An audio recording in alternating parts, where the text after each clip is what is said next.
আরিফ দৌড়ে বাইরে বের হতে গেলেন, কিন্তু দরজা ধাক্কা মারল, নড়ল না। পুরো প্রাসাদ যেন তাকে বন্দি করে ফেলেছে।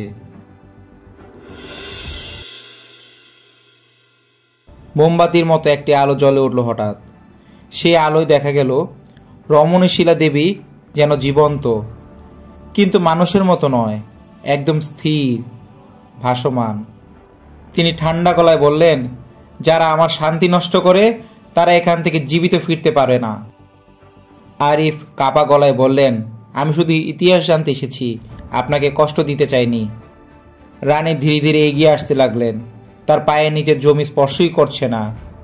তারপর রানী বললেন, আমি মরিনি, আমাকে হত্যা করা হয়েছিল রাজা আর তার উপদেষ্টা মিলে। হঠাৎ পুরো ঘর কেঁপে ওঠে, মাটির নিচ থেকে শোনা যায় কান্নার শব্দ, মনে হলো কেউ সাহায্য চাইছে।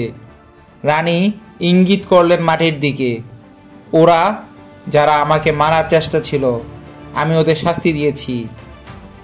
আরিফ বুঝতে পারলেন মাটির নিচেই নাকি তাদের কঙ্কাল আটকানো আছে, যারা রানীর শাপে মাটির তলায় অদৃশ্য হয়ে গিয়েছিল। হঠাৎ পুরো কক্ষ অন্ধকার। এক মুহূর্তে আরিফ অনুভব করলেন তার কাঁধে কেউ হাত রাখলো, ঠান্ডা বরফের মতো হাত। সে ঘুরে দাঁড়াতেই রানীর মুখ তার একদম সামনে, মুখ বিকৃত, চোখ পুরো লাল। নারী চিৎকার, যদি সত্য জানতে এসেছো তবে সত্যের মূল্য দিতেই হবে তোমাকে।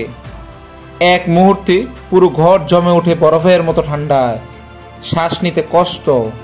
ঠিক তখনই দূরে টর্চের আলো, তার টিম ছুটে এসেছে।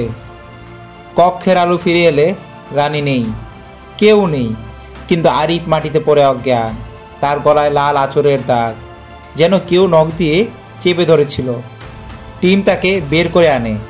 চিকিৎসা শেষে আরিফ বলেন, আমি প্রমাণ পেয়েছি রানীকে সত্যি হত্যা করা হয়েছিল, আর তিনি আজও ন্যায় চাইছেন। অদ্ভুত বিষয় হলো, শেষ কক্ষে খনন করে সত্যি কয়েকটি মানব কঙ্কাল পাওয়া যায়। এদের মৃত্যুর ধরন অস্বাভাবিক, যেন একসাথে কেউ শক্ত করে চেপে ধরেছিল। স্থানীয়দের মতে রাতের পর মহাস্থান করে সেই অংশে গেলে এখনও লাল শাড়ি পরা এক নারীকে দেখা যায়। কেউ কেউ আবার বলেন, রানী কারো ক্ষতি করে না, শুধু যারা তাকে অসম্মান করে তাদেরকে শাস্তি দেন। এই ছিল মহাস্থানগড়ের রাতের ছায়া, এক এমন ঐতিহাসিক জায়গা যেখানে সত্য আর বিশ্বাসের দেয়াল খুবই পাতলা।